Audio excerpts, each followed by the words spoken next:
أعوذ بالله من الشيطان الرجيم بسم الله الرحمن الرحيم قاتلوا الذين لا يؤمنون بالله ولا باليوم الآخر ولا يحرمون ما حرم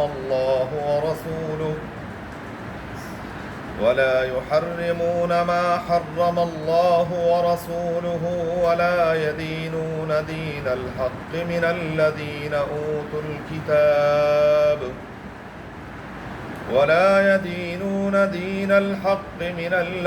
أوتوا الكتاب حتى يعطوا الجزية عن يد وهم صاغرون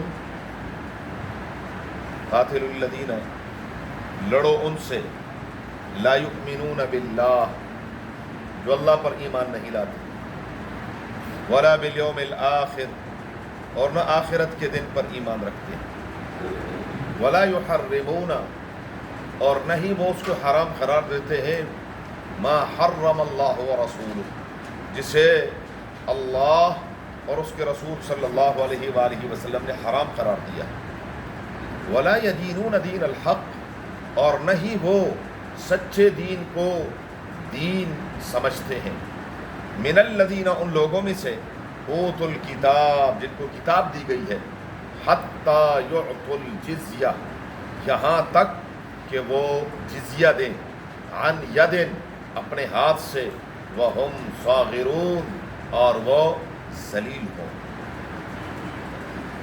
قاتلوا الذین لا یؤمنون باللہ سورہ توبہ کی آیت نمبر 29 ہے۔ گزشتہ آیات میں اللہ تبارک و تعالی نے مشرکین کا ذکر کیا اور اس آیت سے اور آگے پھر اہل کتاب کا تذکرہ ہے۔ اہل کتاب میں خاص طور پر یہود و نصارہ ہیں۔ یہود اپنی نسبت کرتے ہیں تورات شریف کی طرف اور عیسائی وہ اپنی نسبت کرتے ہیں انجیل شریف کی طرف، لیکن ان لوگوں کا نہ تورات پر ایمان ہے اور نہ ہی انجیل پر ایمان ہے، نہ ہی ان کے پاس تورات اور انجیل کی اصل جو اللہ تبارک و تعالیٰ کے احکامات تھے وہ ان کے پاس ہیں۔ انہوں نے اپنی کتابوں میں اس درجے تک تحریفیں کی ہیں کہ ان کو خود بھی پتہ نہیں ہے کہ اللہ تبارک و تعالیٰ کے احکامات کیا تھے اور کیا نہیں تھے، اور یہ صرف اور صرف طرہ امتیاز ہے امت محمدیہ صلی اللہ علیہ وآلہ وسلم کا کہ پروردگار عالم نے قرآن کریم کو ہمارے حوالے نہیں کیا، ورنہ پتہ نہیں ہم کیا کرتے۔ قرآن کی حفاظت کی ذمہ داری اللہ نے فرمایا یہ میری اپنی ہے، یہ تمہارا کام نہیں ہے۔ اِنَّا نَحْنُ نَزَّلْنَا الذِّكْرَ وَإِنَّا لَهُ لَحَافِظُونَ۔ اور تورات، انجیل اور زبور یا دیگر جو کتابیں تھیں ان کی حفاظت کی ذمہ داری اللہ نے ان قوموں پر ڈالی تھی، وہ حفاظت نہ کر سکے، لیکن چونکہ اس دین کو اللہ نے قیامت تک کے لیے رکھنا تھا، کسی اور نبی نے تو آنا نہیں تھا، تو جب کسی اور نبی نے نہیں آنا، نبی کریم صلی اللہ علیہ وآلہ وسلم خاتم النبیین ہیں، تو قرآن کریم اور قرآن کریم کی تعلیمات کو پروردگار عالم نے محفوظ رکھا اور قیامت تک محفوظ رہے۔ کچھ بدبخت ہیں جو وہ یہ کہتے ہیں، اور وہ اصل اگر ان کی دیکھی جائے جو قرآن کے بارے میں اس طرح کی بکواس کرتے ہیں، دراصل یہ وہ لوگ ہیں جو جن کی بنیاد یہود نے رکھی ہے۔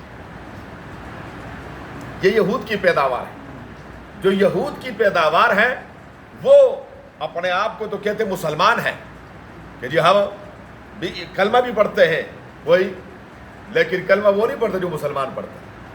ہاں، کلمہ مسلمانوں والا نہیں پڑھتے، کرتوت مسلمانوں والے نہیں ہیں، لیکن کہتے اپنے آپ کو ہیں تو باہر کے، لیکن وہ کہتے ہیں نعوذ باللہ کہ قرآن کریم میں کچھ نہیں، کلا و حاشا، الحمدللہ پروردگار عالم نے اس کی حفاظت کی ذمہ داری لی ہے اور قرآن محفوظ ہے۔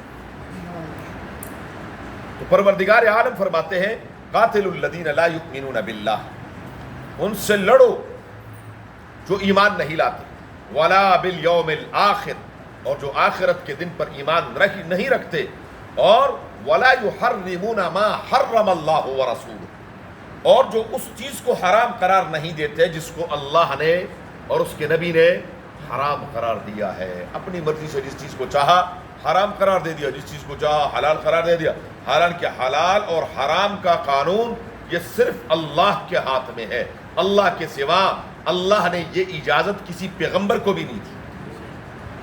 جی تفصیل آئے گی انشاءاللہ 28ویں پارے میں کہ نبی کریم صلی اللہ علیہ وسلم نے ایک موقع پر شہد کے بارے میں فرمایا کہ مجھ پر حرام ہے، رب العالمین نے فرمایا یا ایھا النبی لم تحرم ما احل اللہ لک، جس چیز کو اللہ نے حلال قرار دیا آپ صلی اللہ علیہ وسلم نے کیوں اس کو اپنے اوپر حرام قرار دیا؟ اور فرمایا میرے محبوب آپ نے قسم کھائی ہے، اللہ نے لازم کر دیا کہ اپنی قسم کو توڑ دیں اور کفارہ دیں۔ ہمارے ہاں بھی ہوتا ہے جی حرام حرام حرام، خاص طور پر ہمارے جو پٹھان لوگ ہیں، تو پٹھانوں میں اگر آپ ان سے کہیں، پٹھان تو 2-3 کپوں سے تو گزارا نہیں ہوتا، تو جب چوتھا کپ آپ ڈالیں گے تو وہ کیا کرے گا؟ حرام حرام حرام۔ تو یہ جو حرام حرام ہے یہ ٹھیک نہیں ہے، یہ غلط ہے۔ آپ کون ہوتے ہیں حلال چیز کو حرام کرنے والے؟ میں نے حلال ہے تو حلال ہے، نہیں پینا، بس بات ختم ہے۔ یہ کہ حرام حرام یہ لفظ ٹھیک نہیں ہے۔ حرام کا اختیار، حلال چیز کو حرام کرنا یہ کسی کے اختیار میں۔ ہاں ایک آدمی ہے وہ کہتا میں چائے نہیں پیتا، نہ پیے، ساری زندگی چکھے بھی نہ، لیکن کیا کہیں کہ ہے حلال۔ ایک آدمی کہتا میں دودھ نہیں پیتا، نہ پیے۔ ایک آدمی کہتا ہے میں نے گندم نہیں کھانی، نہ کھائے۔ ایک آدمی کہتا ہے میں نے چاول نہیں کھانے، نہ کھائے۔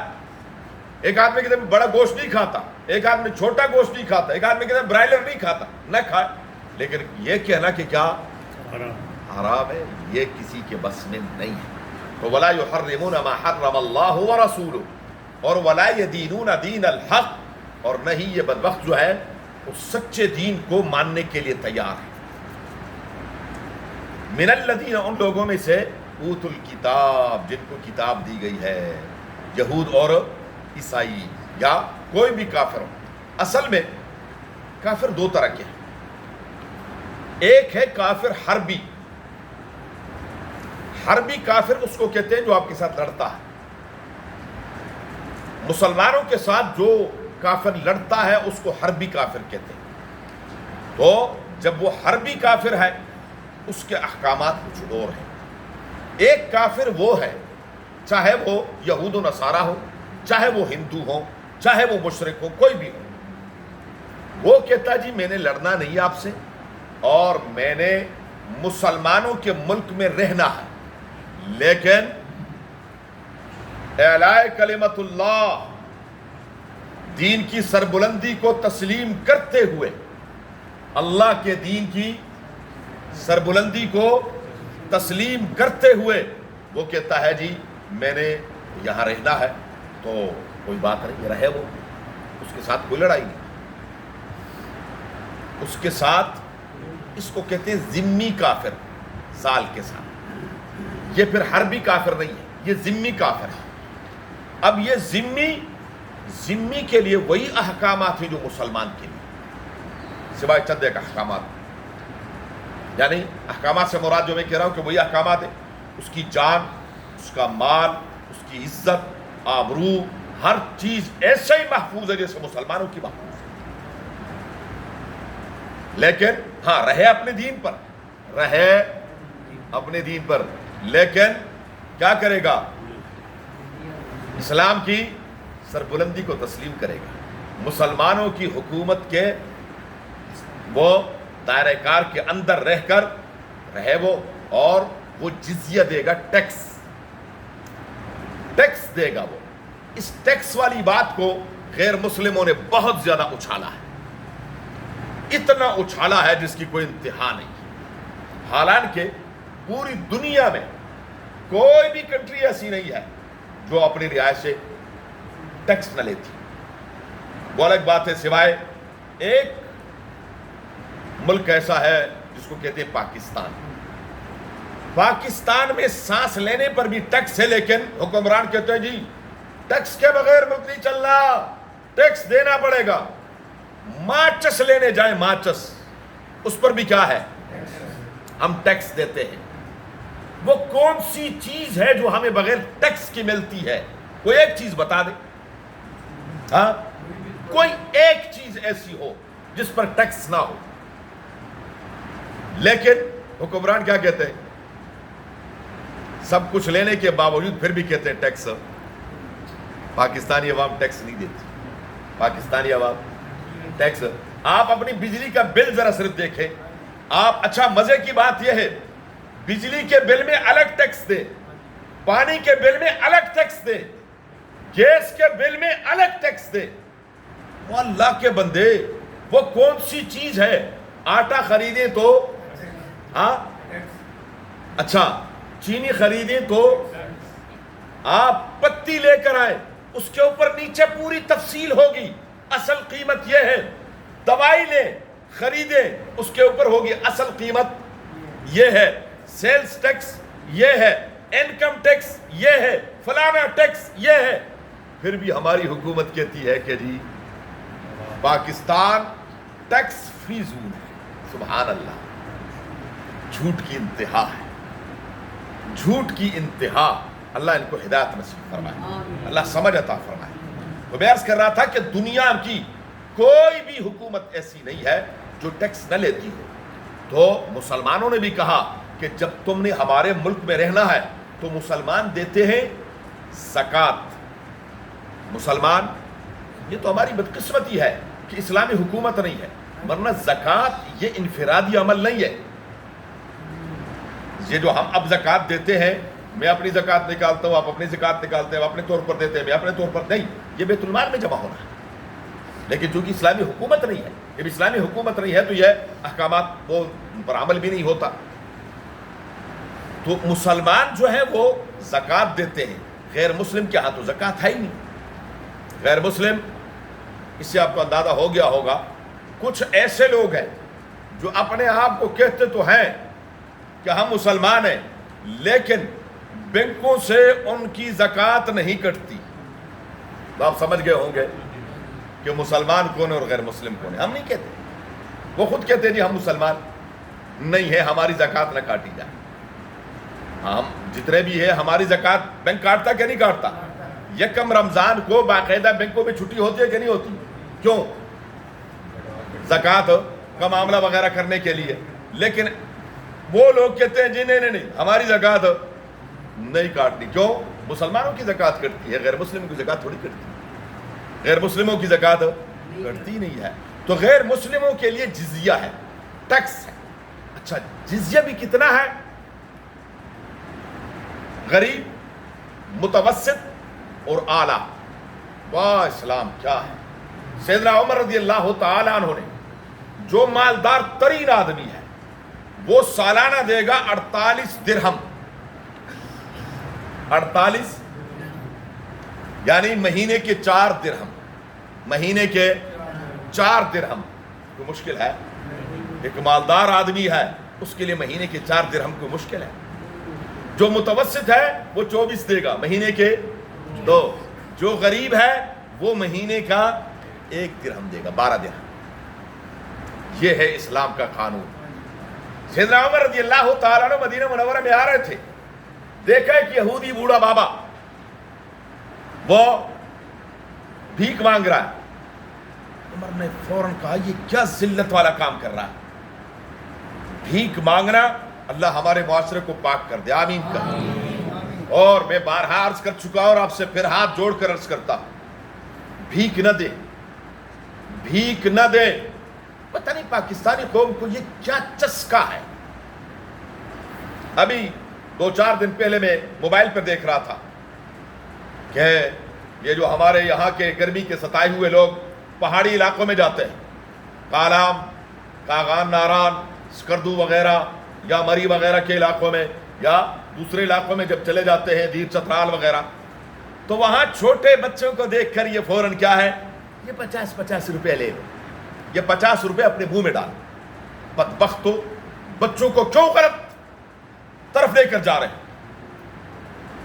یہ بدبختی کی انتہا ہے. کوئی محبت نہیں ہے. یہ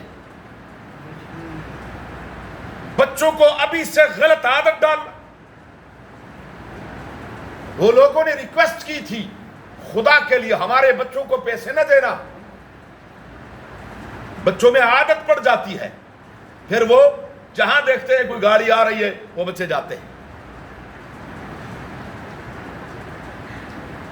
اتنے تم نیک ہو، ماں بہنوں کو اور بیٹیوں کو تو تم نے جائیدادوں میں حصے ہڑپ کیے ہوئے، اور یہاں اگر 50 روپے لے لو تو یہ ان کی حوصلہ افزائی مت کریں۔ جہاں کہیں آپ کو کوئی ملے کھانے کا وقت ہو، ہاں ذلیل نہ کریں، تجھے شرم نہیں آتی، میں غیرت یہ وہ فلاں نہیں، ذلیل نہ کریں۔ کھانے کا وقت ہے، بھائی آپ نے کھانا کھایا ہے، بیٹے آپ نے کھانا کھایا ہے، آئیں آپ کو کھانا کھلاتے ہیں، بٹھاؤ اس کو کھانا کھلاؤ، جاؤ میرے بیٹا آپ جاؤ، بس پیسے نہ دو، خدا کے لیے حوصلہ افزائی نہ کریں۔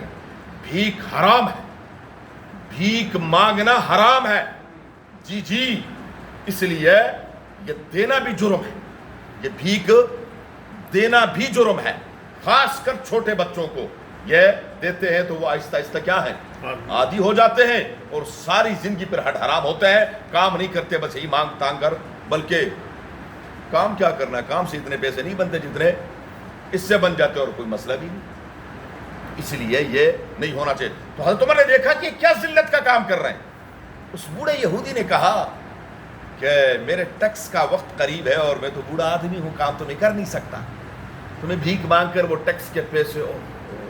حضرت عمر رضی اللہ تعالی عنہ یک دم لرز گئے، یوں حضرت عمر تھے، آئے، ان کا جو وزیر مال تھا، بیت المال کا جو وزیر تھا وہ حضرت ابی بن کعب رضی اللہ تعالی عنہ تھے، ان سے کہو بھائی ایک سرکلر جاری کرے، جس شخص کی عمر 60 سال ہو جائے ٹیکس معاف۔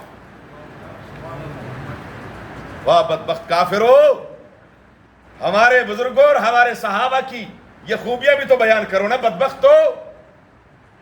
فرمایا جس کی عمر 60 سال ہو جائے ٹیکس معاف، اتنے پر بس نہیں ہے، فرمایا جس کی عمر 60 سال ہو جائے۔ ایک عجیب جملہ فرمایا ان کی جوانیاں ہم نے مل کر کھائی، جوانیاں ہم نے مل کر کھائی، اب جب بوڑھے ہو جائیں تو ان کو ان کے حوالے کر دیا جائے، یعنی جوانی میں کماتے تھے تو ٹیکس دیتے تھے تو ہم مل کر کھاتے تھے، یہ بھی کھاتے تھے ہمیں بھی کھلاتے تھے، ٹیکس دیتے تھے، اب جب بوڑھے ہو گئے ہیں تو اب ان کو ان کے حوالے نہیں، فرمایا یہ حکومت کے حوالے ہے۔ اب حکومت جس شخص کی عمر 60 سال ہو جائے اس کے تمام روزینہ بھی حکومت برداشت کرے گی۔ جی یہ حضرت عمر رضی اللہ تعالیٰ عنہ نے، خلیفہ ثانی نے اپنے دور میں یہ فیصلہ فرما دیا تھا، لیکن بدبخت کافر ہے، وہ کبھی بھی اس بات کا تذکرہ نہیں کرتے، بس یہ مسلمانوں نے کہا کہ اگر ہمارے پاس رہنا ہوگا تو ہمیں تم ٹیکس دے گو تو رہو گے، ورنہ نہیں، ٹیکس ہے لیکن کیا ہے، بہت معمولی، اور وہ بھی کمائی کے حساب سے۔ ایک آدمی مالدار ہے زیادہ دے گا، ایک آدمی وہ کمزور ہے نہیں دے سکتا، وہ کیا کرے گا، کم از کم دے گا۔ بہرحال فرمایا وَلَا يَدِينُونَ حَتَّى يُعْطُوا الْجِزْيَةَ، یہاں تک کہ وہ ٹیکس دیں گے، جزیہ دیں گے، عن یدن، اپنے ہاتھ سے، ہاتھ کی کمائی سے، ہاتھ کی کمائی کریں گے اور دیں گے، وَهُمْ صَاغِرُونَ، اور وہ ذلیل ہوں گے۔ یہ ٹیکس اس لیے ہے تاکہ اس کو احساس ہو کہ میں غیر مسلم ہوں، اور شاید اس احساس کی بدولت اللہ تعالیٰ اس کو ہدایت نصیب فرما دے، اور یہ بھی نہیں کرے گا کہ اپنے کسی بندے کو کہے جاؤ میرا ٹیکس جمع کروا دو، نہیں، چھوٹا ہے بڑا ہے مالدار ہے غریب ہے جو بھی ہے، وہ خود جائے گا اور اپنے ہاتھ سے بیت المال میں کیا کرے گا، ٹیکس جمع کروائے گا تاکہ اس کو احساس ہو۔ وقالت الیہود عزیر ابن اللہ، آگے اللہ تبارک و تعالیٰ نے انہی اہلی کتاب کی خرابیوں کا ذکر کیا ہے کہ ان کے اندر کیا کیا بیماریاں تھیں، انشاءاللہ زندگی رہی۔ اللہم صلی علی محمد وعلی آل محمد کما صلیت علی ابراہیم وعلی آل ابراہیم انک حمید مجید، اللہم بارک علی محمد وعلی آل محمد کما بارکت علی ابراہیم وعلی آل ابراہیم انک حمید مجید، اللہم ارحمنا بالقرآن العظیم، اللہم ارحمنا بالقرآن العظیم، اللہم ارحمنا بالقرآن العظیم واجعلہ لنا اماما ونورا وہدی ورحمة یا رب العالمین، اللہم ذکرنا منہ ما نسینا وعلمنا منہ ما جہلنا وارزقنا تلاوته آناء الليل واطراف النهار واجعله لنا حجة يا رب العالمين، اللهم نور قلوبنا بالقرآن وزين أخلاقنا بالقرآن ونجنا من النار بالقرآن وادخلنا الجنة بالقرآن ربنا اغفر لنا ولوالدينا ولأساتذتنا ولمشايخنا ولمن له حق علينا ولجميع المؤمنين والمؤمنات والمسلمين والمسلمات الأحياء منهم الأموات. اللهم يا مقلب القلوب، اللهم يا مصرف القلوب، ثبت قلوبنا على دينك وطاعتك. اللهم حصل مرادنا ويسر أمورنا بجاه حبيبك المصطفى ونبيك المرتضى صلى الله عليه وآله وأصحابه أجمعين برحمتك يا رب. جزاكم الله خيرا.